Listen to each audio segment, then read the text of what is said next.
More steps towards the one world religion have just taken place on September 14th and 15th, 2022, with Catholicism and Islam pretty much coming together and say, yeah, we worship the same God and we're brothers and sisters, just different paths to a different God. This is all falling under the umbrella of the uniting of the Abrahamic religions, Judaism, Islam, and Christianity, of course, but not the real Christianity. It's Catholicism that's being united under this one world religion. The big event that took place on September 14th and 15th was at the 7th Congress of Leaders of World and Traditional Religions, and it concluded on last Thursday. But before I get into that, I'll briefly just touch on and remind people of the Abrahamic family house being built in Abu Dhabi, where it's a religious center for Catholics, Muslims, and Jews to all come together and worship all through the Abrahamic religions there at this one thing.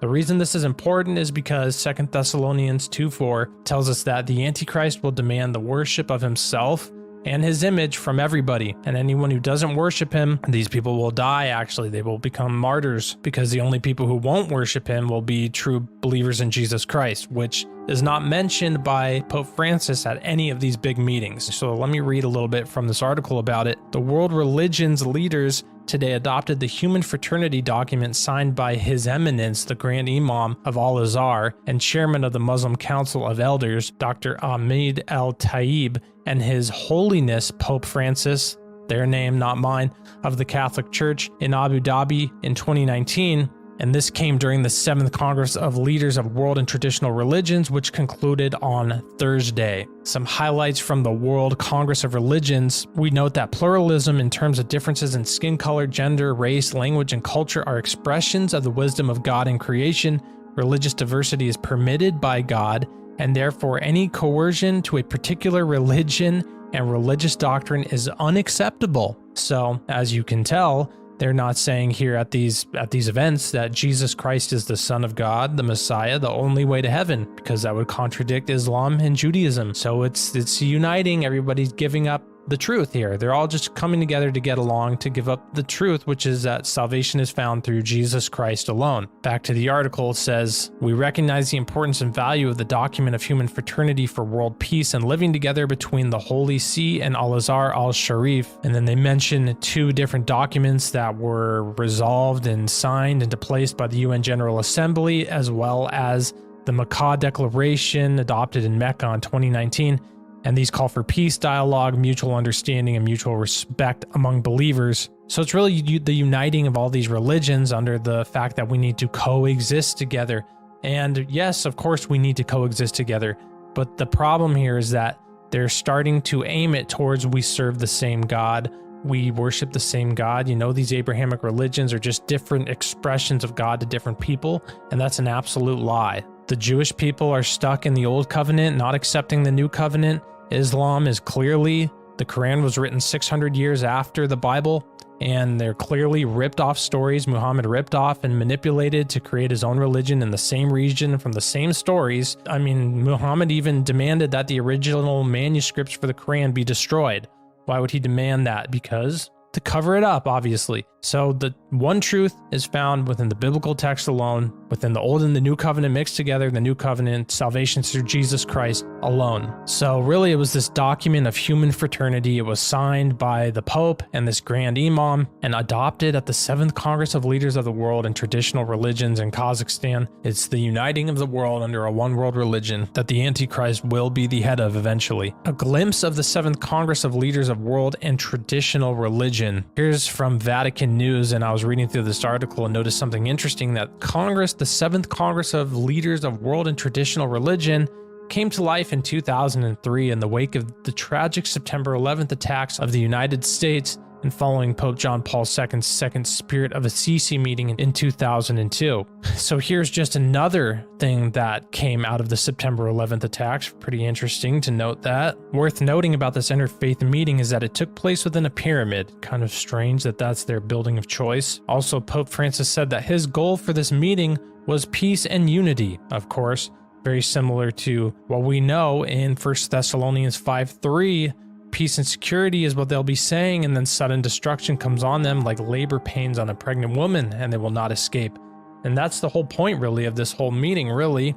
and this whole uniting of these religions together. Not that we shouldn't get along and not that we should be out killing each other or something, but the fact that they're trying to unite everybody under peace and security, that's exactly what the Bible says they'll be doing, because it's dropping the truth that Jesus Christ is the way to salvation, which is the true love and peace that people need to come to realize, and just accepting everybody's false doctrines and false teachings for peace and safety, and that will cause sudden destruction. Pope Francis also said at this meeting that the best way to stop religious extremism is not through following the teachings of Jesus Christ, but actually through political democracy. So just enforcing the fact that what the Antichrist will have, which will be the one world government, one world religion. And again, Pope Francis does not mention the truth that salvation is found through Jesus Christ alone, but in fact says this, and this is from Vatican News on the article called Pope in Kazakhstan Religions Key to Building World Peace and Understanding, in reference to this meeting that took place. It says, in his speech to the Congress, the Pope began by addressing everyone as brothers and sisters in the name of the fraternity that unites us as children of the same heaven. He noted that before the mystery of the infinite that transcends and attracts us, the religions remind us that we are creatures, not omnipotent, journeying towards the same heavenly goal. I mean, out of his own mouth. I mean, the fact that people who are Catholics don't see that this guy's pushing for one world religion is insane. I mean, it's absolutely clear as day that this is what he's pushing for. Saying we're all going to the same heavenly goal. That Muslims who actually have written on the Dome of the Rock building in Jerusalem actually says God has no son. And so they want to unite Catholicism with people who say God has no son, because it's clearly written, clear as day in the Bible, that you have to acknowledge Jesus as the Son of God in order to find salvation through him. Everything in the New Testament has to be believed 100% truth for you to find your salvation. That's the full truth is found within the Bible alone and within the New Covenant and the new teachings. And if you're giving up some of that to find peace and unity with other religions just to get along because you don't like disagreeing with people, you're in for big trouble. I mean, Revelation even says the cowardly are cast into hell. So don't be cowardly when it comes to the things of Jesus Christ and the truth of the Bible. Now, again, quickly worth noting, I'd have no problem if these people all came together and said, hey, we shouldn't kill each other and we shouldn't be warring with each other because that's not good. That makes sense. But when they're starting to say these things about we're all brothers and sisters pushing towards the same heavenly goal, and even though this was between Islam and Catholicism, it also noted from a Vatican source that Judaism was there as well as Buddhists. So we have this uniting of the one world religion that will come to fulfill the 2 Thessalonians 2:4, all people will worship the beast. Also worth noting is the Abraham Accords. Before Donald Trump's election, he declared the #1 goal for his presidency would be to achieve peace between Israel and her Arab neighbors. After 3 years of determining diplomacy, President Trump surprised the world by announcing a peace agreement between Israel and the United Arab Emirates. A few days later, the country of Bahrain announced they would too establish peace with Israel. On September 15th, 2020, representatives from Israel, the United States, the United Arab Emirates, and Bahrain met in Washington, D.C. on the White House lawn. There they signed the Abraham Accords. Again, this unity, pushing towards this unity, which is interesting, and because of Daniel 9:27, it's prophesied in the Bible that a peace agreement will be signed between Israelis and Palestinians just 7 years before the Battle of Armageddon and the physical return of Jesus to the earth. The prophecy is found in Daniel 9:27, and it says, "And he shall confirm the covenant with many for 1 week. And in the midst of the week he shall cause the sacrifice and the oblation to cease, and for the overspreading of abominations he shall make it desolate, even until the consummation, and the determined shall be poured upon the desolate." This prophecy states that the Antichrist will confirm the Abrahamic covenant with many for 7 years. Remember, the covenant God made with Abraham declared Abraham's seed would dwell in the land of Israel. The Abraham Accords is signed by Bahrain, and the United Arab Emirates acknowledge Israel has a right to exist in the land given to them by the Abrahamic covenant. So the question has to be asked, was the signing of the Abrahamic Accords and the confirmation of the covenant that marks the beginning of the final 7 years? Maybe, interesting, worth noting and pointing out, But we will see, of course, as time goes on. Also worth noting that Jared Kushner had a big deal in getting that Abrahamic Accord signed. Really, what all this is setting the stage for the final Bible prophecies to be fulfilled. We don't know the timeline. We don't know these things. There's many interesting things that look like this could go on, like Pope Francis being the last pope, if the St. Malachi prophecy is true and real. But people are saying he may resign, and then another pope resigned before him. So if that happens, maybe those two are illegitimate popes and there's still two more to fill the 112. There's so many different things that could take place.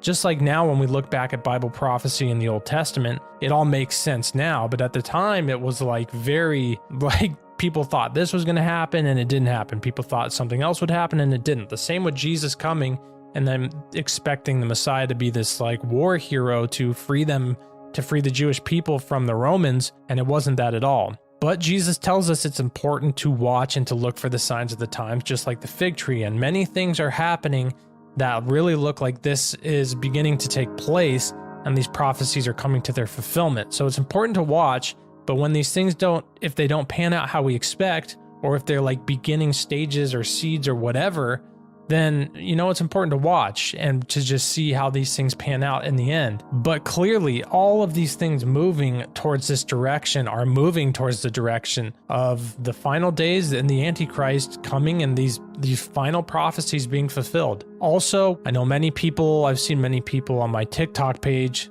saying that they're worried and they're scared and they're fearful. None of the pointing out of prophecy from me is ever meant to be fearful or to scare people. And to note is 2 Peter 3:13 through 14, which really came to me at the perfect time when I was really meditating on how to share this to people so they aren't scared. And then that just happened to be the verse I was reading that night from the Bible, proof of God in my book. And that's one of those little ways he speaks to you when you're seeking him. And it says, "Nevertheless, we, according to his promise, look for new heavens and a new earth, wherein dwelleth righteousness. Therefore, beloved, looking forward to these things, be diligent to be found by him in peace, without spot and blameless." So really that we look forward to the coming hope and Jesus Christ coming back. So we don't need to fear. We don't know the timeline. We don't know if this is the beginning of the 7 years or if it doesn't start for another 50 years. All we need to do is seek Jesus Christ, seek the truth. He calls us to watch for the signs, so it's good to watch for the signs and then live life righteously and according to his ways. Don't have fear. Be looking forward to the things, because what we have coming for eternity, billions and trillions of years, is beyond anything we can imagine and how great the glory will be. So there's no reason to fear. And if anybody here actually does go through some type of hard thing, such as martyrship or severe persecution, we're told that if we share in the sufferings of Christ for his name, the glory and the reward that we have will be tremendous in heaven. So everyone in heaven who is persecuted for Jesus or his name or the cause of Christ, they are not disappointed that they went through that, because the reward in heaven is beyond anything we can imagine. So no fear of the times that we're in. Just wanted to mention that for people here. But absolutely what we're seeing between Catholicism, Islam, and Judaism is a uniting to come together for peace and safety that will lead to one world religion, that will lead to the Antichrist standing up and saying, "I'm God, you need to worship me." And people who don't believe in Jesus Christ, which is not the message that's being said at these Abrahamic unions, they're going to give in and receive the mark in their hand or their head or worship the image and the beast. And those people will not be saved. So it's important to be aware and awake to this fact. Salvation is found in Jesus Christ alone. And we are not to give up that absolute truth under any circumstance. That's the only way to salvation. Thanks for watching, and God bless.